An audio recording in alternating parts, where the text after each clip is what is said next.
Hello, it's Debbie, and I have my friend Jodi Cohen back on the show. We had her on a couple times in the past, I don't know, 5 years. So I need to go back and find those links for you to share what Jodi is about. She is the owner of Vibrant Blue Oils, and this is one of the secret oils, essential oil blends, parasympathetic. So I've been taking this for a while, on and off. You just take a little dab and put it behind your ear. I shouldn't do it now because I don't want to get relaxed. I want a stimulation, not relaxation. So this helps you get into the parasympathetic state. So if you look at what is involved in the parasympathetic nervous system activities, the functions of being parasympathetic, rest and digest, also detoxification, and we want to optimize our sleep to help us get recovered and repaired and wake up feeling refreshed and get that good sleep score and your heart rate variability score. All that can be helped so much by using some essential oils, part of your sleep stack. I know before bed, I've been trying to do our sauna a few times a week. We have a sunlight and sauna we bought for Christmas and do that. And we do this little 15-minute stretching routine based on the Huberman Lab research they shared on how to improve flexibility. So holding a stretch 30 seconds, we do it 3 cycles through. So it's 4 stretches on the right leg, right side, and then 4 on the left, vice versa. And then you repeat that cycle for 3 rounds. And then I have my bed all ready, go get to bed. I write in my journal, set what I want to manifest, write in what I'm grateful for that day, set intentions for the next day, and write some affirmations and whatever else I'm thinking, any little mind dump in a journal. And then I try to read a book, which I need to start a new one. And goals, just a minimal goal, 3 pages or more to read. I sleep with the eye mask on. Our room's cold. I have the fan on me and I have a heavy blanket, and really working on my sleep because my background with metabolic chaos, HPA axis dysfunction, adrenal exhaustion, whatever you want to call it, that started 10 years ago. If you have experienced anything with HPA axis dysfunction, you'll have that wide awake at 2 a.m. and you're just exhausted all day, and then you're tired but wired and you can't fall asleep, or you do fall asleep, then you wake up. So really optimizing sleep is always a huge goal for me after my experience. And I know if I don't sleep well, if anyone doesn't sleep well, we probably don't have energy to do a good workout. We probably don't have energy to eat or make food or make good food choices. You're probably grumpy, so your mood's a little bit more off, a little more sensitive and reactive and emotional, easy to get depressed. And also, I find lack of sleep just kind of messes with the whole day. So sleep is key for performance, recovery, and repair, but also for having positive energy the next day. So the essential oils help me, part of my stack, and we'll talk about, some oils I got from Vibrant Blue Oils, how to improve my detoxification process when I'm going into the sauna. So I got the lymph oil and a fascia release, and really working on lymphatic system and drainage pathways and help amplify the sauna benefits of detoxing. So anyways, I wanted Jodi to come on, talk about that and figure out, what can we do to help restore balance, homeostasis. We have different hormetic stressors out there, but we tend to, type A, driven, ambitious individuals, athletes, do a little bit too much of everything. And a lot of the information we hear, and I see this in clients all the time, that we do everything to the extreme and we just don't do a little bit of it. We just go all in or all out. And there's a lot of you out there, including myself. So we tend to do, I learned this the hard way, fasting too much. I was doing too much OMAD because you're burning fat, fueling by fat and protein. You're just not hungry. And maybe you are hungry and you're so strict and consistent in setting that fasting window that you're not eating even if you're hungry, and not paying attention to how you feel. and eating when you're hungry. And it changes day to day based on your workout and your day's activities and your stress load. But really making sure we're taking care of the whole person, the whole you, and helping, not doing too much sauna, not doing too much cold plunges, not doing too much extended fasting, not too much HIIT training, not too little, and finding the right amount, which is another podcast I'm working on, is PNOE metabolic testing. I start doing this summer after I master how to use it on myself and others, that you're learning where your limiters are, where your areas of opportunity. And instead of just training the same way all the time, now we can identify what areas you need to do more of and what you need to do less of. But if you put that with nutritional therapy assessments that I do with clients, put that with your functional lab testing, we can dial in the most personalized program ever, and then retest, metabolic test ideally every quarter. But if you could know how you should train, how you should fuel, what supplement protocol you should be on based on our investigation, it's pretty darn cool. And then tracking with things as your heart rate variability, but maybe even using a heart rate monitor to really get the true heart rate variability scores and seeing how your stress and recovery is. So let's have Jodi come on and talk about the hypothalamus and more. I'll go into her why another time, but let's bring her on in a second. Let me pull up her bio. So Jodi founded Vibrant Blue Oils in 2012. It's a collection of proprietary blends of organic and wild crafted essential oils.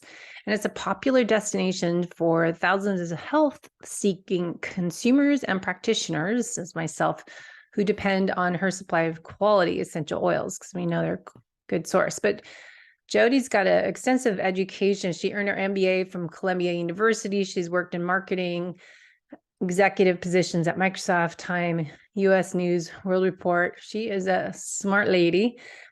She is now in Seattle, where I used to live, and she devotes her time to educate and inspire people to take back and rebalance their health by incorporating the simple and potent practice of essential oils into their lives. She's been speaking at different conferences. I know she's just at KetoCon, where I was just supposed to be. She's a part of the Mindshare Summit with JJ Virgin.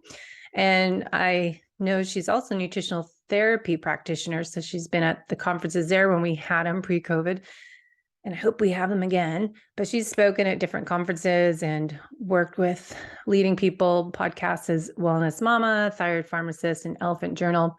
Lots of interviews she's done. So she's great to share her journey. She's very authentic and shares her struggles and her trauma that she had with losing her son in a horrible accident, tragic accident a few years ago. And now she's just continuing to share and grow with all of us and our own journeys, and helping us enhance that process with simple thing as essential oils. Because I find, one is your skin is a mouth, and there's only so many supplements you can take. So whatever we can do without taking another pill, I'm all for, because we only probably, I've read, like 30% of the supplements you might take might absorb. So that's why I choose more liquids, the liposomal as from Quicksilver, and then using these essential oils, but how they can be used as adaptogens to help restore balance and homeostasis in our body. So I'll have Jodi explain more. Okay, we've got Jodi Cohen on the show, talk shop about essential oils, being healthy, being happy, having energy each day, thriving, as I always talk about, training yourself for races and events and performance this year, but also your future self. So I was just writing notes. Who are you going to be 10, 20, 30 years from now? So Jodi, why is Jodi coming on the show talking about how energy can be helped with lifestyle habits and nutrition, but also essential healing oils, almost healing oils? Well, and I almost want to reframe it as like, it's kind of topical remedies that you're applying, right? Yeah. So we're working with the body. So what we're really trying to do is help the body work better, right? Yes. You know, and part of helping the body work better is fluid management, making sure that blood is flowing, making sure that lymph is draining, making sure that areas that are kind of bottlenecks, like the neck, don't stop the good things from getting in and the bad things from getting out, right? So everything you're doing, all the perfect diet, the perfect exercise plan, the timing of the sleep and the eating, all of those things are amazing.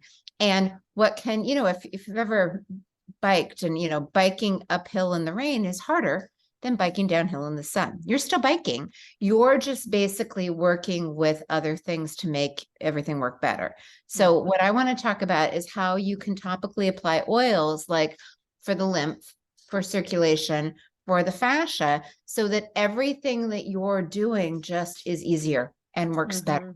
And you recover faster and you enhance your blood flow. And when you're exercising, if your hips are tight, it's harder to do certain things. If we can open your hips, it just enhances, the workout and reduces the pain and expedites the recovery. Yeah. And I think people so often get so used to feeling a certain way and they don't understand that isn't their new normal, that you can address those areas. We can identify what's imbalanced and even with our nutritional therapy assessments, and if people can't do full lab testing, but you can kind of do signs and symptoms and figure out what areas you need to restore or bring back into that balance, that homeostasis you're talking about. Yeah. Yeah. Well, yes, that's true. And there are also certain areas in the body where we know there is congestion, like lymph nodes are clustered around the neck, under the arms, around the bikini line.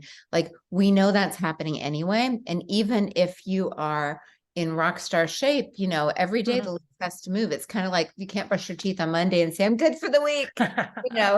There's certain like maintenance and daily proactive repair that you want to do. And the more you get ahead of it, the easier it is to unpack it. And that's what I'm trying to share on this show, is to be fit and healthy from the inside out for now, but also, as I said, for our future self. And as I see parents age and friends age, we want to take ownership of our health now so we can be even better our second half of our life. And I think so many athletes tend to just work out more.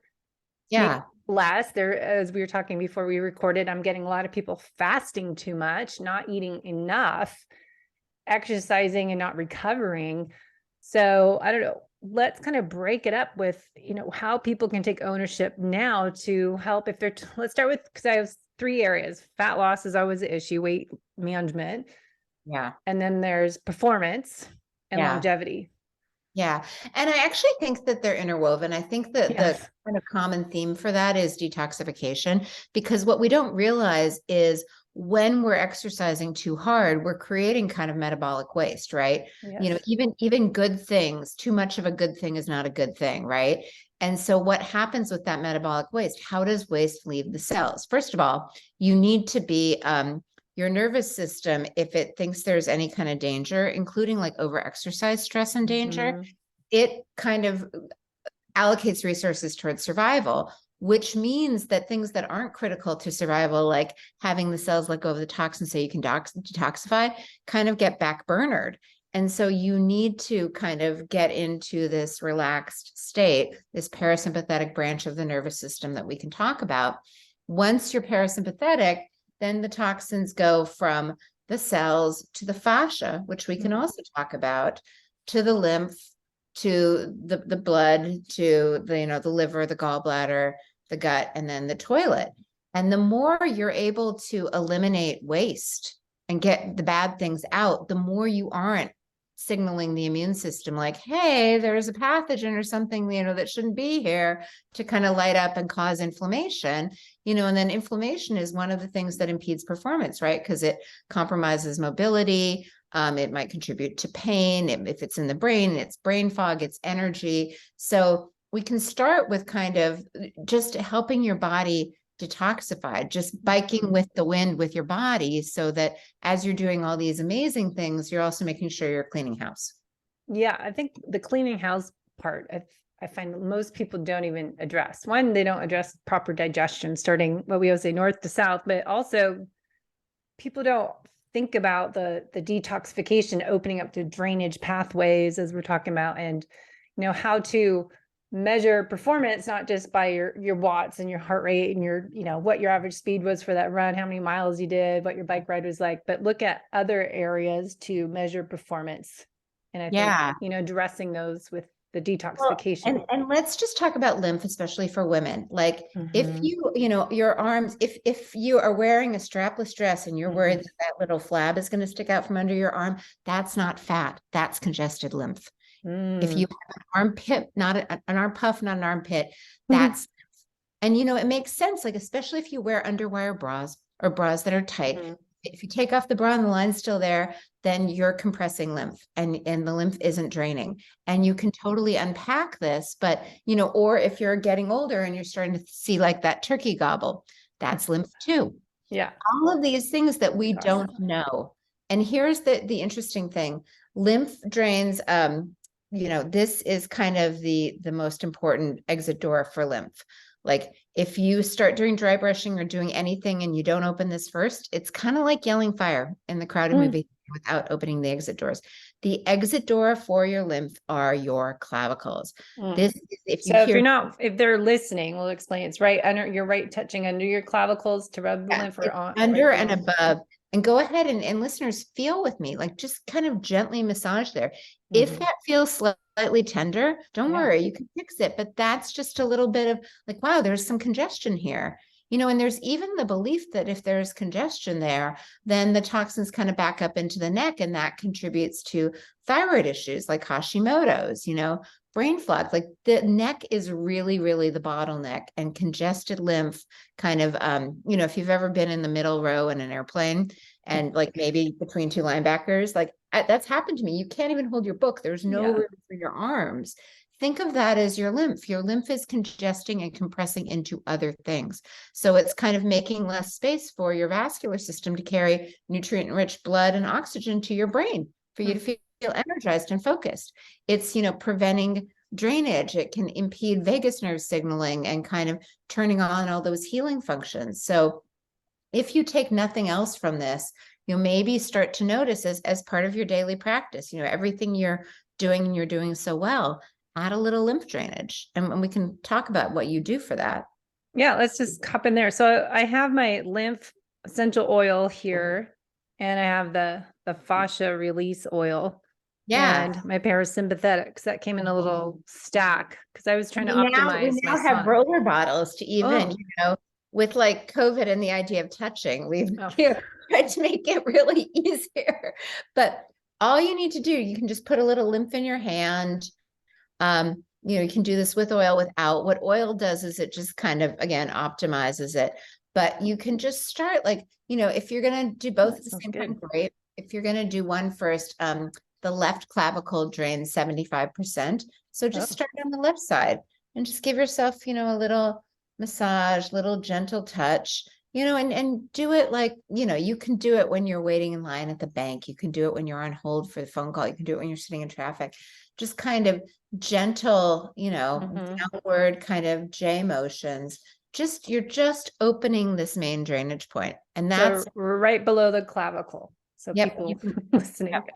So is that like, if it's puffy feeling, is that congestion, or what are signs of puffy? A lot of these things, but for anyone who's been bloated, any of us women that certain time of month, we're like bloated, and then we're not bloated. So it's just, once you open this up, it allows all of the lymph, from the neck to drain, and also from the armpits, that's kind of where it travels. Then another, one of the reasons that we use our parasympathetic oil that kind of turns on calm right behind the earlobe on the mastoid bone, that's another big lymph spot. And just massaging there, and you can do it. This is one of the things that actually happens when people start using our parasympathetic oil to stimulate the vagus nerve, is the lymph starts to drain.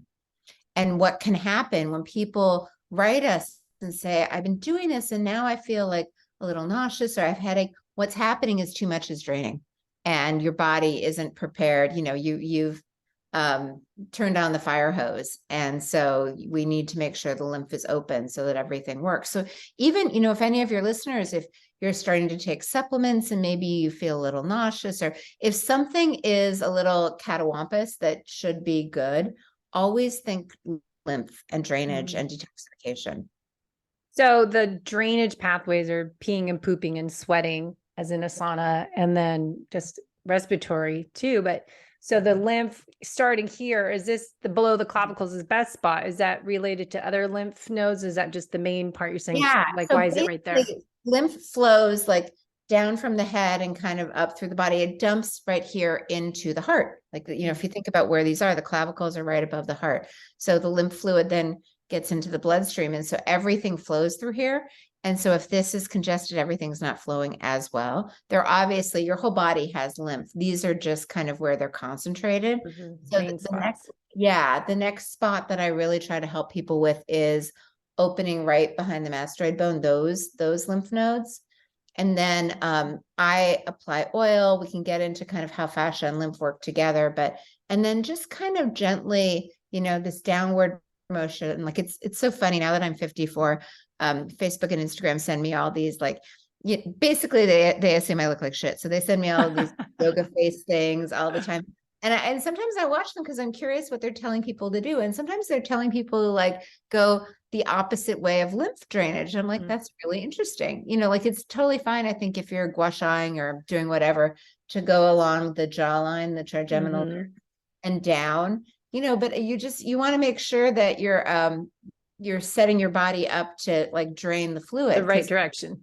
Yeah. You know, so often, like, you know, often water weight is a big deal, which is, I think, what goes on during our time of month, you know, and you can flex like as much as 10 pounds if you just drain fluid. What is fluid? Fluid is lymph. So we're just helping you move the water out.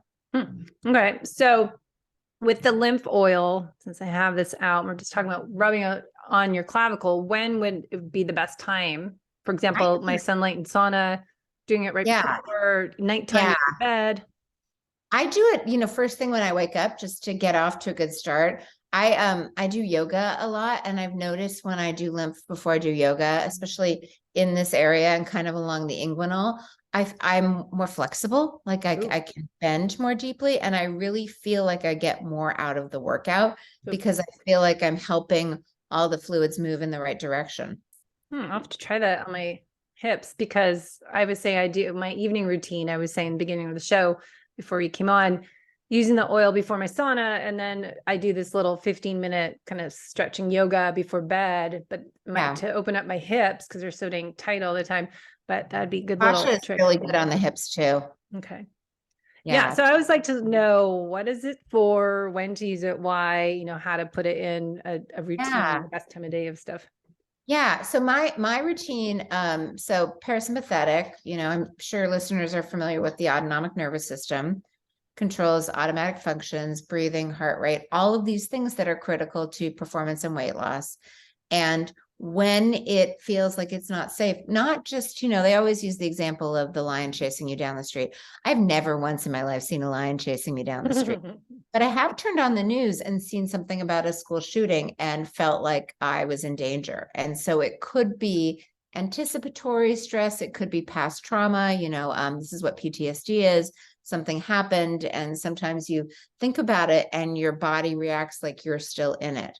So that is the fight or flight branch of your nervous system, known as the sympathetic branch, which is allocating resources towards survival.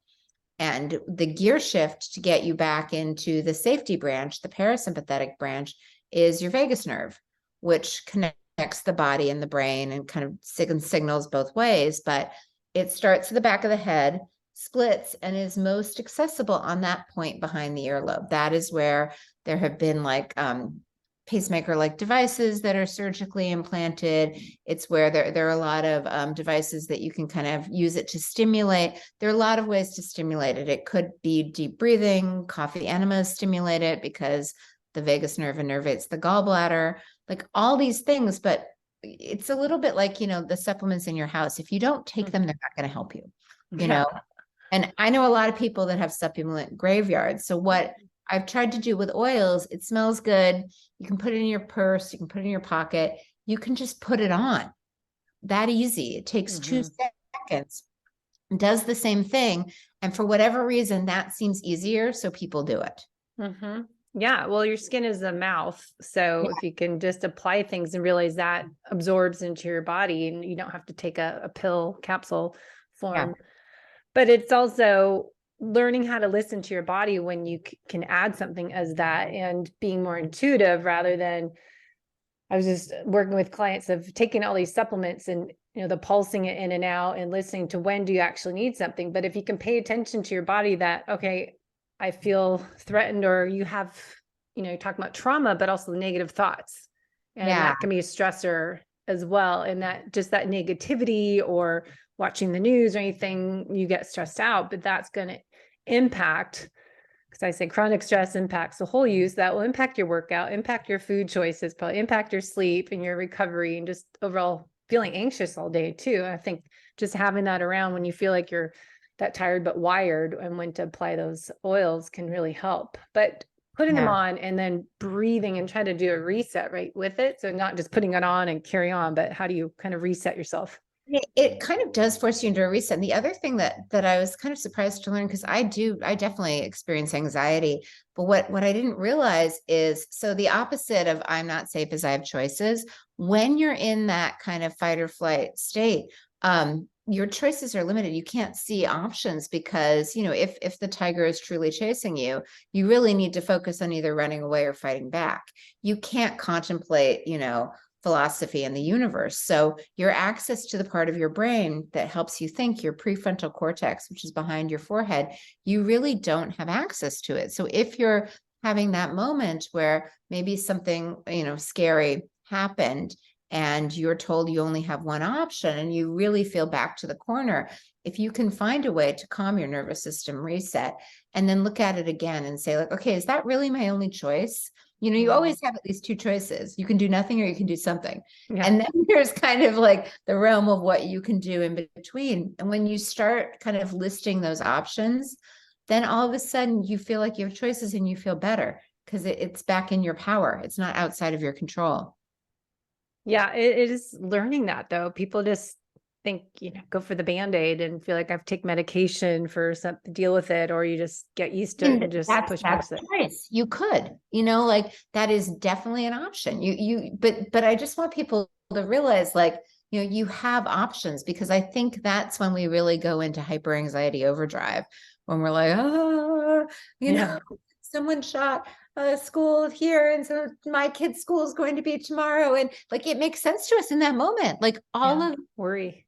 Yeah. Yeah, and it impacts everything you do. You'll kind of feel it all day. And I wanted to touch on too with the parasympathetic. A lot of people use Aura rings and the Whoop band and measuring, and the Garmin watch is doing their body battery.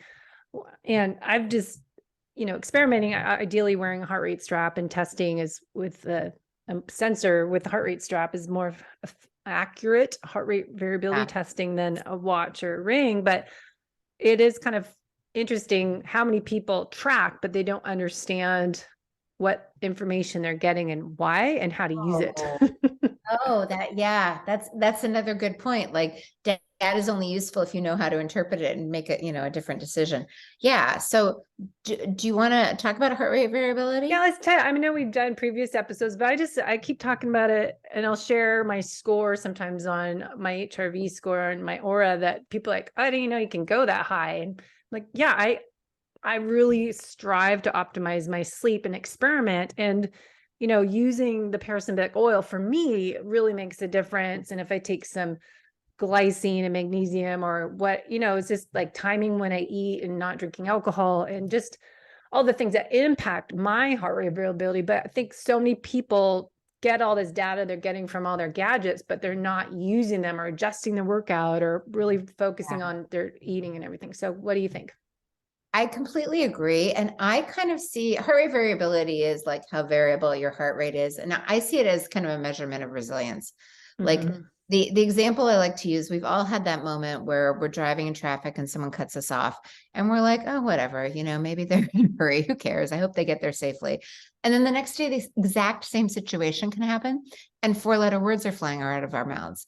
And the only variable in that moment is us and how resilient we are to kind of having things, come and go. Life is never going to be perfect. When I used to when my kids were little and the doctor would say, oh, you're really stressed, you need to relax. And I'd be like, what am I supposed to do? Like go to the spa all day? I still need to like pick up my kids and clean the house and feed them. And I'm not going to quit my job, divorce my husband, and get rid of my children. Like I need to find a way to de-stress and still have, know that there are going to be stressors. So it's not about, I mean, obviously if you're in a very toxic relationship, get out of the relationship. But for the most part, it's not just about removing the stressors. It's like building your resilience and your heart rate variability to handle them. So that's what it's actually measuring, is just how quickly you recover. And so you can kind of get into the specific numbers, but that's kind of that's how I describe it. No, I think it's important. I've done some shows on it, but I think it's important to look at too. Ideally, we don't get this from an Oura or Whoop, but the LF to HF score. And I did a podcast with my friend Rhonda Collier on the Sweet Beat, that you can see, the metrics of it and the reading, because you don't really tell, are you more sympathetic dominant? How resilient are you? Because you get the score on a Oura type of ring or the Whoop, but you don't get to see LF, low frequency score versus high frequency. So your low is your sympathetic versus your parasympathetic, and see, okay, how resilient are you? So breaking that number down, I think is helpful. No, I love that. And then what do you encourage people to kind of notice when it's in the right zone and look at what they did that day to help them more often? Well, that's what I was saying in the intro, that I do a journal, and someone gave me this manifestation journal beginning of the year, and I was like, oh, this really helps, because but it has this new one I just bought, has kind of this weird section you can write your activities down, but I use it as kind of tracking what I did. So then if I'm experimenting, I had a really good sleep score, I had more deep sleep tonight, I got 30% deep sleep and my HRV was 130. What did I do? So you can track that, and looking at, like, that's what I do with my clients. Look at, okay, can you document things like that? So you can see, here's my workouts on Training Peaks. Here's my intensity I did and duration and type. But then look at, what did you eat that day? And what was your day like? How did you feel? What was your mood like? So it's kind of fun. In our NutriQ forms, there's this 3-day food log. I don't know if you use that NutriQ online assessment, but you can add in your mood and your energy and your supplements and really kind of track everything. So then if you learn how to pay attention to how you feel, which is difficult for a lot of people, then you can know, okay, what adjustments to know what works for me to bounce back up that score. It's back to NutriQ. It's really interesting, because I think what I've noticed is that people can be in terrible pain, and the minute they're out of the pain, they don't remember that they were in pain. I think this is one reason that we don't remember childbirth. Like there's something in us that gives us amnesia to like bad things. But in order to kind of track and see how something is helping, I do think it's important to kind of snapshot every day and see how you're doing, because then you can tell if things are working. Yeah. So just writing in a journal at night or in the morning, if you tend to do that better. I just get up and like to go in the morning, but I think it's helpful to start paying attention to how you feel, because most people don't do that. But for athletes trying to repair and recover, so we've got the fascia and the lymph. We talk about lymph. How can we use this? Because I think detoxification, as you're saying, impacts the weight loss performance and obviously longevity, but how, and even any tips on why we need to do this to improve the aging process as an athlete? Because as I said, most people don't pay attention to the detoxification phase 1, 2, and 3, the drainage pathways, and why we need to really pay attention to that. And then how these oils can be a part of that process. I mean, think about your car, right? And I love your analogies. You always have an analogy for everything. Yeah, but I mean, like, you know when your oil is running low and you repair the oil, like everything in our lives, like we go to regular doctor's appointments, we take our car preventatively to get maintenance and repair. Like, I feel like repairing as you go is really important. And so what happens? Like when something is injured, what happens? It's the blood that carries the nutrients, to fix it, and the lymph that carries the debris away. So as you're, straining your muscle in a very healthy way, as you're doing healthy daily exercise routines, all you want to do is, we have a blend that enhances circulation. What it basically does is dilates the vasculature. So, for anyone who's ever driven, it seems like all the freeways are under construction now, right? So theoretically, they're 5 lanes, but only one of them's open. So you're kind of puttering through at 2 miles an hour, and then you get past the construction and all 5 lanes are open and you just fly, there's more space. That can be happening in your vascular system. Your blood vessels are a little bit narrow, and so not as much oxygen gets through to bring kind of the good things into the area to help your muscles recover. So we just want to dilate them. What can cause them from kind of being compressed? Well, fascia is kind of the scaffolding that holds us all together. But what happens sometimes is we brace for impact, right? Oh my God, we're in a car accident, we brace, or there's something really stressful going on. And then the danger passes, but the fascia is still holding that bracing position. So fascia release, there are a lot of like manual techniques. It's usually like pressure and time, it kind of builds heat. What we tried to do is create something in a bottle that can help with that as well. It can help you just unlock your system. And, for anyone who does yoga and like certain things like hip opening is hard or heart opening is hard, it's so interesting with the heart, because the back of the heart, especially if we're in this kind of, we're on our computer, this over slumping pose that so many of us in 2023 have just because of our lifestyle. We sit a lot on our laptop. Just putting it, you can even reach on the back of your heart. It's amazing. And you can test it yourself. You can, do a heart opening pose and a back bend before, and then try it, and if you can kind of put your hand there to just like let it linger in and then open again. Anything that enhances your mobility enhances your recovery and enhances your strength. And I think that's why, I try to be an athlete. I'm not running marathons anymore. I run like 5Ks now, but I still run, but I'm constantly trying, in part because my hips and my knees get grumpy. So the more that I can do to proactively make sure that those areas in the body are really getting the nutrients they need, the longer I think I can prolong my athletic career. Well, that's what I would say. All I want to do is my running performance is my goal is to get my running back. And I don't like the excuses. You're older, you can't do that, and you're not going to be the same speed. But I just feel like there's, your hips, my hips are tight. Speed, but I don't stop and I finish. Like that's kind of. Well, I'm on a goal to get faster. So I'm just like, okay, I need to do the 20, 30-second sprints, and I need to do more strength training and just shorter runs, more efficient, not doing the long stuff 4 days a week. As we age, I think I always say embrace the aging process and change how we train and fuel and all these lifestyle habits and hacks to do. But I think it's important part to not blame the aging process. Okay, here's some things that we can do that's super inexpensive.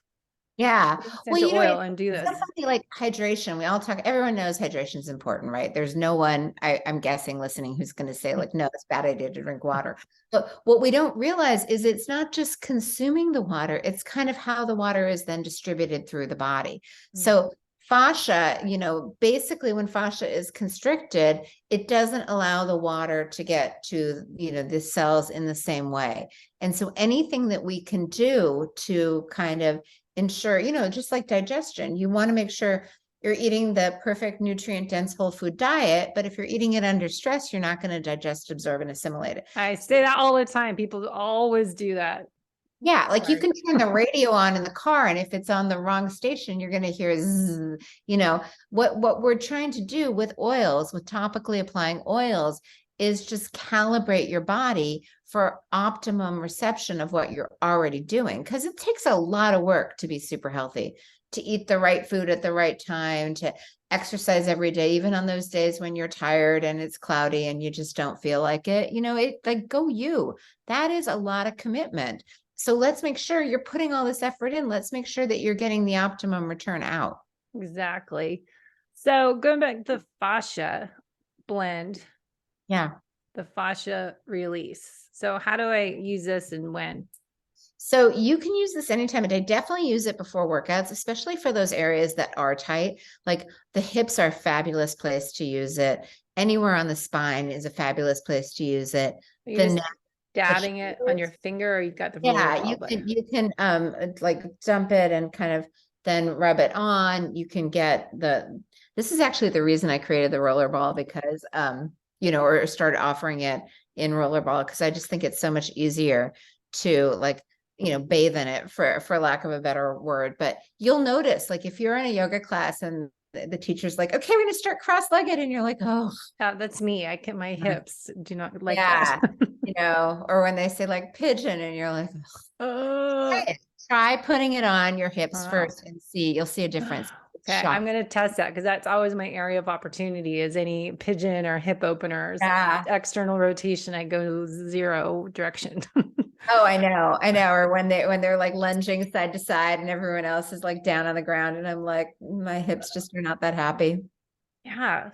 So it's just fascinating. So you can test that. So that's what I love is test and not guess. So you can do the muscle testing or put it on, do the stretch and then put it on. See, does it make a difference? Because a lot of people always say, oh, I can't tell if it does anything or not. So you need to do what you're trying to do first and then apply the oil and then try it again. Yeah. And I mean, we have a 30-day return process, but it's so funny, like sleep is the easiest one, right? Either you're not falling asleep or you are, you take melatonin and you zonk out and you're like, okay, that worked. Or you take something else and you're like, not, like, I think people underestimate how much, they can find out and how much they know. Like, well, I'm trying not to have everyone take 10 supplements before bed. It's like, why don't you just do a journal? Why don't you just stop eating 3 hours before bed? Why don't you try doing some meditation or yoga stretch and I like Epsom salt baths. Bath. If I'm not falling asleep, an Epsom salt bath always knocks me out. I go in and I'm like practically narcoleptic in the tub and I'm like, oh, okay. I think figuring out what helps, but I think it is so important for athletes who are really striving to have peak performance gains, need to be more aware of it's just not how your workout is. And they're so focused, I think, a lot more on nutrition, but not doing the rest of the stuff that we need to do as we're talking about. I think there's more to the story. And my real joy in life is finding those small little pivots that have the really big impact. Like for anyone that does yoga, when the teacher comes up and adjusts you and you're like, oh my God, this is a whole different experience. Or when I used to run marathons, I did the New York Road Running Club. And when they told me, they're like, when you're running up hills, you're running with your arms. And all of a sudden, like when I'm running and I'm thinking about my arms, it's a whole, like those little things that you're like, so much easier. How did I not know this? So that's what you can just have a little simple thing as an oil to put on my hips. How about before running? Can I put it on my hips before running, or how can I improve my running? You can put it on your hips. I mean, circulation is kind of the one, like if I'm trying to be really active in endurance, or even honestly, if I have to write, sometimes I write really scientific blogs and it requires me to like laser focus in a way that I'm slightly ADD is hard for me. So I'll put circulation on the back of my neck or the sides of my neck, or when we do night skiing and I'm driving home on like snowy, windy roads in the dark, I always use like circulation. It just kind of helps me feel more alert and focused. And bizarrely safe because I'm more alert and focused. So before running, sometimes I do adrenal too. Like one thing that I've noticed with the adrenal blend, I put it on the low back. So, if you have 2 adrenals, they sit on top of the kidneys. And sometimes if one's working a little bit harder, it kind of torques the pelvis a little bit, which, if you're trying to do any balance poses in yoga, like fun, try this at home activity, try to just hold tree pose and just count how many seconds you can do it, and do it on both legs, and then put the adrenal blend on the low back and try it again. And every single time it lets you hold it for longer. And so sometimes with me and with running, if my torso is a little twerked, like it just, the rhythm and just how I feel, like there are days when I can run 7 miles and I'm like, I feel great. This is awesome. And there are days when like 2 miles in, I'm like, this just isn't working for me. So it's kind of just trying to align your body so that everything flows. When you're doing that behind your back, is it kind of from your belly button out and then up a little, 2 thumbs up, or what's the measurement for that? So the adrenals sit on top of the kidneys. The kidneys are usually around the size of your fist, and the kidneys start at your very bottom, your 12th rib. So if you put your hand behind your back and just kind of line up your fist with where that bottom rib is, it's just going to be right on top. And they're, they're kind of on either side of the body. It doesn't need to be perfect. Like this is a good enough exercise. Like if you get it in the general area, that's good enough. So I used to do is you did the functional medicine or functional testing for Right. nutritional therapy. And I have not done that for just like 4 years now. I feel like, I'm like, oh yeah, I forgot. I got to Yeah. just start doing that again. I miss that. So we would find the palpate the points, but that's where Yeah. you can use this test with essential oils too. Yeah. So it's good. Okay. So the fascially release, talk about that. Now, if I do the sauna too, want to go over sauna. Yeah, you can do it on the sauna too. You know, it's really interesting with the sauna, like think of the bottleneck. So I would do lymph and you can do fascia on the neck. I really think that the neck is the biggest bottleneck to healing for everything because it's really the gateway between the brain and the body. And the more you can unravel that and like, you know, and this connects to like spinal adjustment, to the vagus nerve signaling, to lymph flowing, you know, circulation being improved, and just fascia. You know, it's like a little hack, like, you know, every hour just check in with your posture. You know, if you're sitting at your device, just like notice, am I hunched over or can I, you know, straighten that out? Like that small little pivot every day can make a big change. Mm-hmm. You know, and sometimes, oh, go ahead. Oh, go ahead. Finish that. I was just thinking Well, ART. you know, like smell can be a signal, right? Like, you know, remember when you were little and you would smell dinner because your mom was cooking and you're like, oh, it's almost dinner time. Or you could smell like the flowers blooming in the spring or the blackberries. And, you know, I think that smell can be a really good assistance when you're trying to shift a habit or enhance a good habit because it just kind of reinforces it in your brain in a different way. Mm-hmm. Yeah, I think the smell is good. But I was going to say, if you're going to get active release technique, ART or the chiropractor, would that help opening or before massage too, to enhance the session? Yeah. You know, I love that you asked that question because I've been playing with that.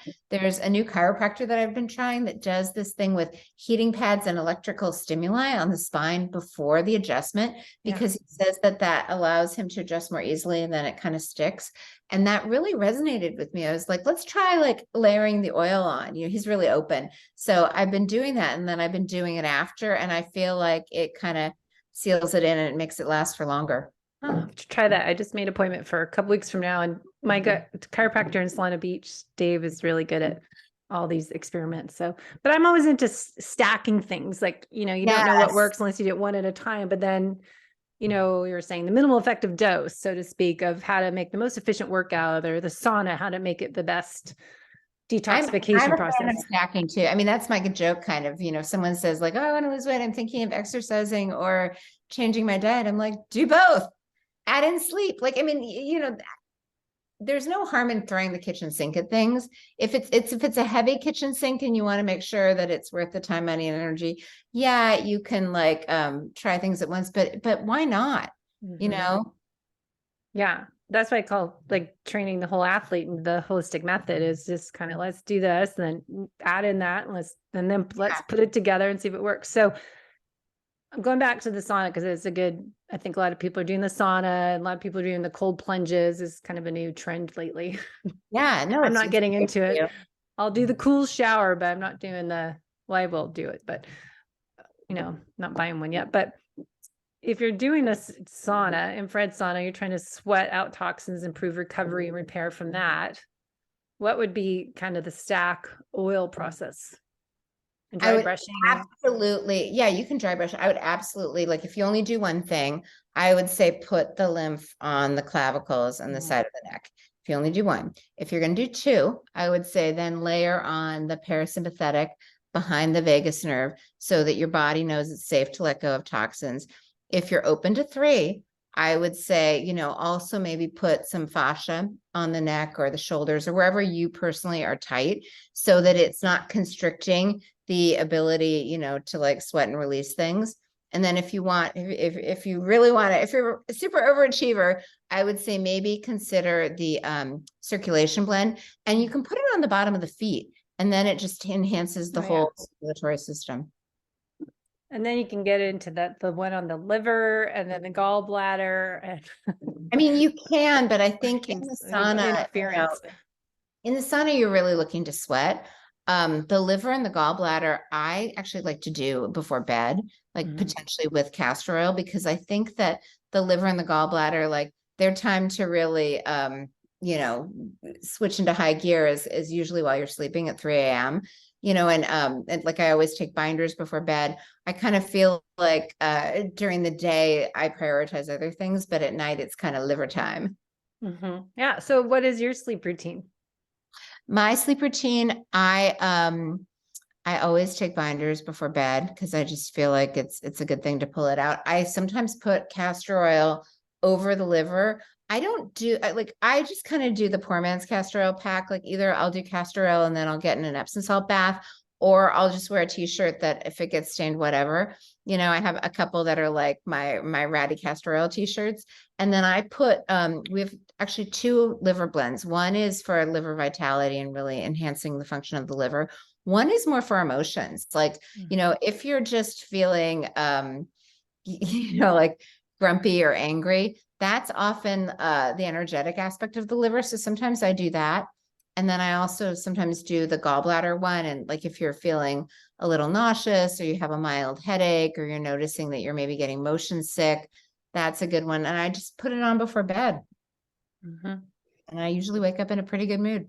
Okay. And then how do you, when you're eating a meal, what do you do before a meal to get proper digestion? I do parasympathetic to kind of turn on the whole digestive cascade before a meal. And then I really do take a moment of gratitude.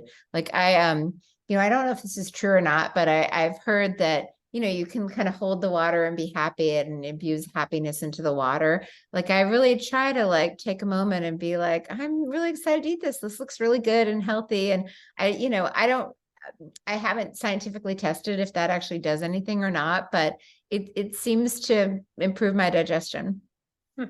Good. So people are probably overwhelmed now of how to get started. Guys. So I kind of went off the topic, but how can people get started if they've never used essential oils? And you've got, how many do you have now? You have a huge list of emotional blends, and then we do, but the ones that we talked about today, I think are really the best starting ones: the parasympathetic, the lymph, the fascia, the circulation. And if you want to learn more, kind of about the parasympathetic nervous system, I have from my book a free chapter that has a coupon to get started. So they can go to boostthebrainbook.com/gift. And that goes into a lot of detail about the parasympathetic nervous system and gives like a really good discount starter coupon for the oils. They can also just head over to vibrantblueoils.com. I have tons of blogs. I actually recently wrote a performance optimization blog, and they can email us at any time with any specific questions. But yeah, it can, this was a bit like drinking from the fire hose.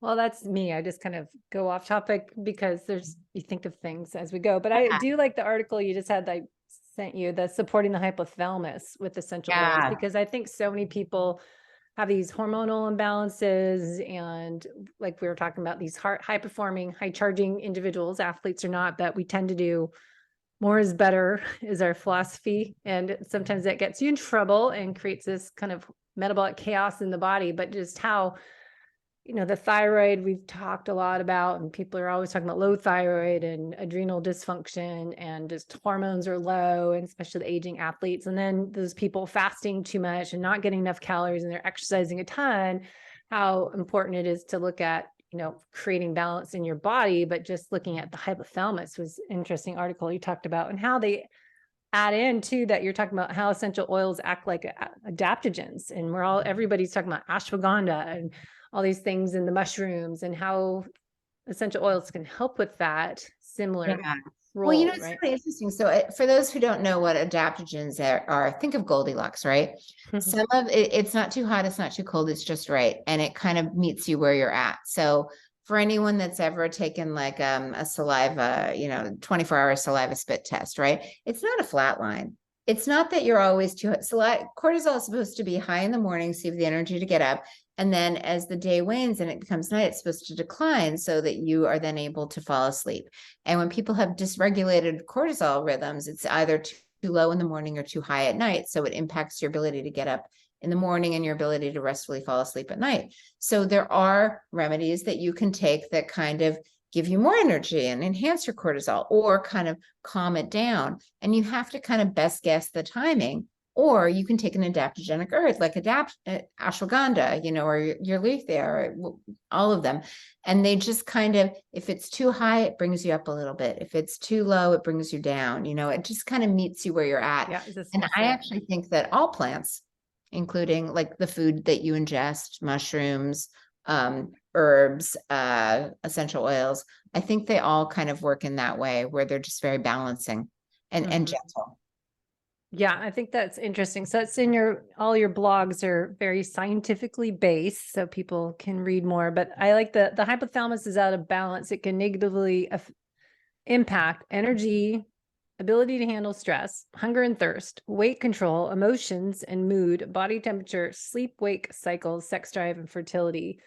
And I think, you know, for performance in life and sports, that would be, you know, big area. We always say start north, work your way south, but using simple thing as our lifestyle habits, but adding in some essential oils is a simple thing. And you can just throw it in your pocket.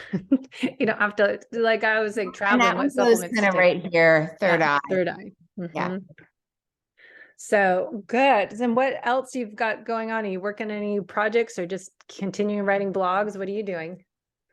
I'm really obsessed with anxiety and kind of what I perceive as this really sad epidemic, because a lot of my kids' friends are just really paralyzed in a way that makes me so sad, you know, and it's there's a shortage of psychiatrists, you know, there's a 6-month waiting list. So I'm really just trying to remind people, you know, I love this quote by Holocaust survivor Viktor Frankl: between the stimulus and the response, there's a space. And in that space lies our power to choose our response. And in our response lies our growth and our freedom. And so just helping people remember that when they're feeling overwhelmed or anxious or shut down, all of these are kind of normal survival functions. You know, we just went through a very strange time on this planet, and we might still feel a little PTSD. So, you know, just applying a little parasympathetic oil can kind of give you that space. And once you have that space, you have the power to make different choices, to see options, and to really feel better in a lot of ways. Yeah, I know a lot of clients that I've been working with, they're athletes and working out, but they're also have a lot of trauma or a lot of loss of family members. Lately, everyone seems to be losing mother, a father, sibling, you know, somebody is, you know, dealing with this stress, this chronic stress in our lifestyle. So just it really impacts your ability to perform your best in sports, but just daily life. And I think looking at, you know, what are your stressors externally and try to identify those and address them, simple things we're talking about, but, you know, the breathing and the yoga and nature walks, grounding, all the different things, optimizing sleep, sauna, baths are so essential. But, you know, that contributes to what's going to happen inside. And that's why I always talk about functional lab testing, identifying those hidden internal sources of chronic stress that you don't know they exist unless you put it all together. But the trauma and the stress out there, anxiety, I just know there's, yeah, I see it all, that every client I'm working with has got some major life stressor going on that's impacting their ability to thrive every day. So I think it is something. And I think part of it is everyone's so on all the time. And you know, I go to the gym and everyone's on with earplugs on, listening to something, or watching. I looked around, everyone's looking at their phone in between sets. And I think we're so digitally connected and stimulus all the time that we don't know how to unplug and disconnect and just kind of recharge without external sources. So it's an important part of the journey to be healthy. So anyways, thanks for chatting today and sharing some information. I was just curious about new things and things that we can do to help our performance and just kind of helping the whole athlete be healthy from the inside out, but really simple things that we can do that are affordable. Because how much is one oil, about the average? Well, if you download our guide at boostthebrainbook.com, I think we have a special offer where it's 15 just to try, and that includes so inexpensive. And one of these bottles lasts like a year almost. I mean, well, it doesn't go bad. Well, don't put it in direct sunlight, but if you kind of keep it in a shady place, it will never go bad. And it really just depends on how much you use it. But yeah, it can last a very long time. Yeah, because you just tiny bit goes a long way. So, well, thank you. We'll put all the links in the show notes. You guys can get that chapter from the book, and we'll put anything else in there. These great articles you're always writing, and follow Jodi on. Are you doing a YouTube channel, video, social media? What are you doing? I have everything but Twitter, because that makes me bananas. I have Facebook, Instagram, YouTube, LinkedIn, Amazon, my book. Do we look up vibrant oils? It is vibrant blue oils. Vibrant blue oils. Look that up. Yeah. Okay. All right. Well, have a great day and hope you have a fun weekend ahead. Oh, thank you. And I love this. Impacting our ability to thrive. Don't let anything impact your ability to thrive this weekend. Yeah, exactly. Thank you.